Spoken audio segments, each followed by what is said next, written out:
Hey guys, today I'm going to be doing the Classics book tag.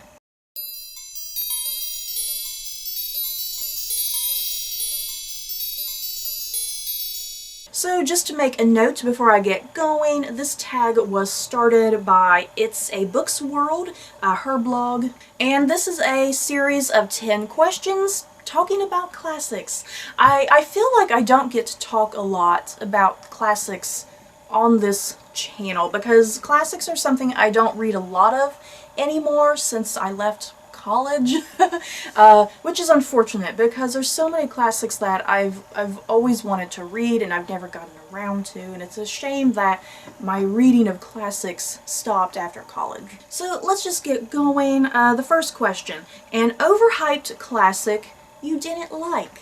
And this is an easy one for me because anytime a question pops up saying what is your least favorite classic, my immediate answer is always Moby Dick by Herman Melville. There's probably other books that I didn't enjoy as much, but Moby Dick, oh my god, that book, it was so dry and dense. And I always say this when I talk about this book: the beginning and the end are really good. The beginning and end really suck you into the story, but it's the entire middle chunk of the book that slows it down for me, and I just could not make my way through this book. It was sheer torture to try to get to the end. Question number 2.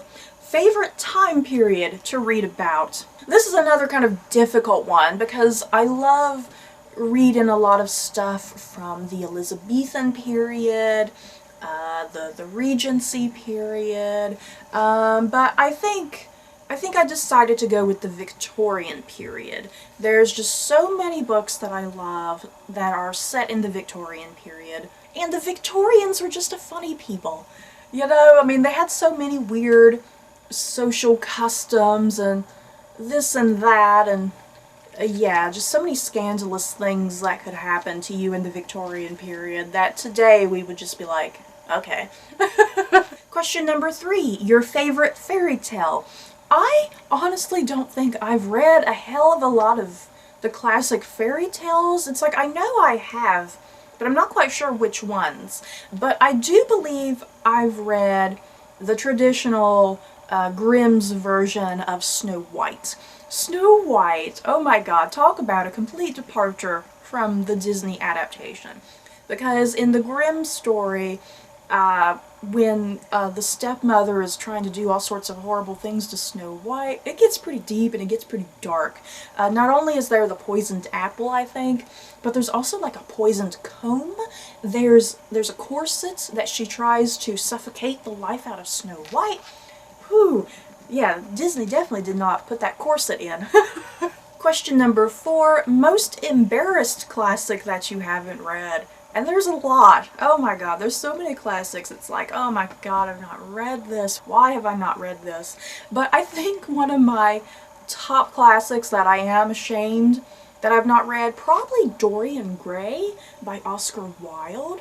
And I guess I say Dorian Gray mostly because Dorian Gray is one of those iconic pop culture characters, even though I have absolutely no idea what the story of Dorian Gray is about, but I know who Dorian Gray is because Dorian Gray is a guy, he has a portrait, and the portrait ages, I believe, right? But Dorian Gray himself does not age. It's like, I know about the character of Dorian Gray, but I don't know anything else about the novel, and it's just a shame that I've never read Dorian Gray, and I would like to remedy that in the future. Question number 5 says to pick 5 classics that you'd like to read in the future.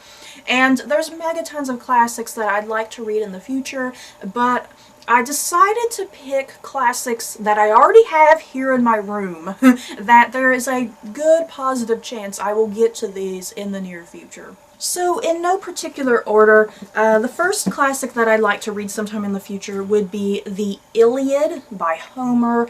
I did take a world literature class in college, and we read snippets of the Iliad. We didn't get to read the entirety of the Iliad, so I'd really like to read the entirety of it. I have already read the Odyssey. This is a really nice bind-up edition of the Iliad and the Odyssey, and I love the Odyssey, and it's a shame that I've not read the complete Iliad. Next, I'd like to read A Tale of Two Cities by Charles Dickens. Oh my god, you guys, this has one of the most iconic opening lines in all of literature, and I've not read this book! That is a shame! And I love Great Expectations by Charles Dickens, so I'm hoping that I will love this just as much. Though I have been spoiled on the ending of this book, thanks to Wishbone. Does anyone remember Wishbone back in the day? Wishbone, they did an episode on A Tale of Two Cities, so sadly, I know how this one ends. Next, I have Northanger Abbey by Jane Austen. I've read 3 books by Austen now. I've read Pride and Prejudice, Sense and Sensibility, and Persuasion. So I'm trying to get my way through all these Jane Austen books, and I think Northanger Abbey is kind of one of the next that most intrigues me. I honestly really don't know what Northanger Abbey is even about. I just know that it is a parody on Gothic literature. That's as much as I know about it. Next, I have North and South by Elizabeth Gaskell, and I've seen the movie adaptation with Richard Armitage. Woo! I love that one, you guys. I love me some Richard Armitage. So yeah, I already know what North and South is about. I know how it ends through the movie adaptation, but I'm still curious to read the book to see if I like the book as much as the movie. And then I have this nice bind-up copy of The Adventures of Huckleberry Finn and Other Tales by Mark Twain. This has 4 books by Twain in it, but the one that I am most excited to get to from this edition is The Prince and the Pauper. Once again, let's go back to Wishbone. Wishbone did an episode of The Prince and the Pauper, and it's about these 2 boys. One's a king, one's a poor boy.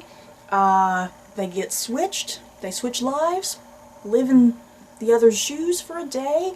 So yeah, I've always found that kind of interesting, and I just want to read this. Number 6. Favorite modern book/series based on a classic. And for this one I have 2. I had a hard time narrowing it down.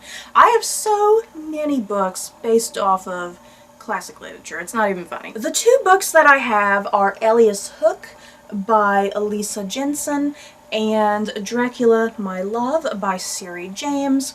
The reason I've picked these 2 books is that they do stick relatively close to their original counterparts, but they do things and twist things in such a way that are really compelling. So yeah, Elias Hook is a retelling of Peter Pan, but told through the perspective of Captain Hook. So Captain Hook is the good guy.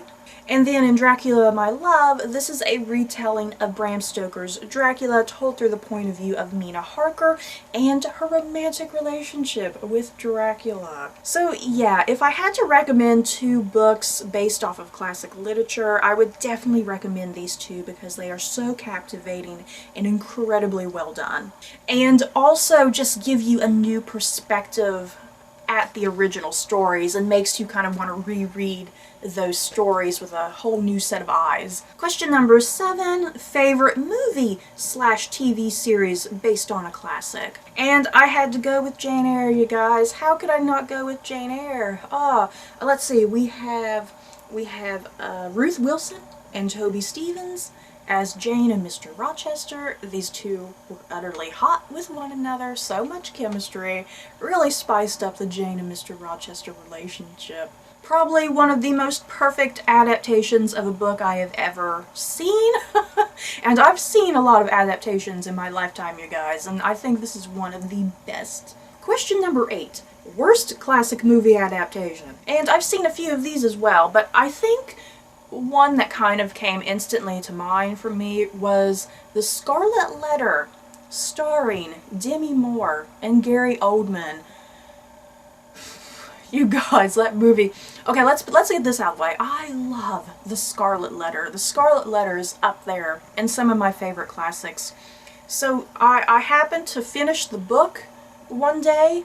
The Scarlet Letter movie was on TV at the time. I happened to watch it, and I was so disappointed.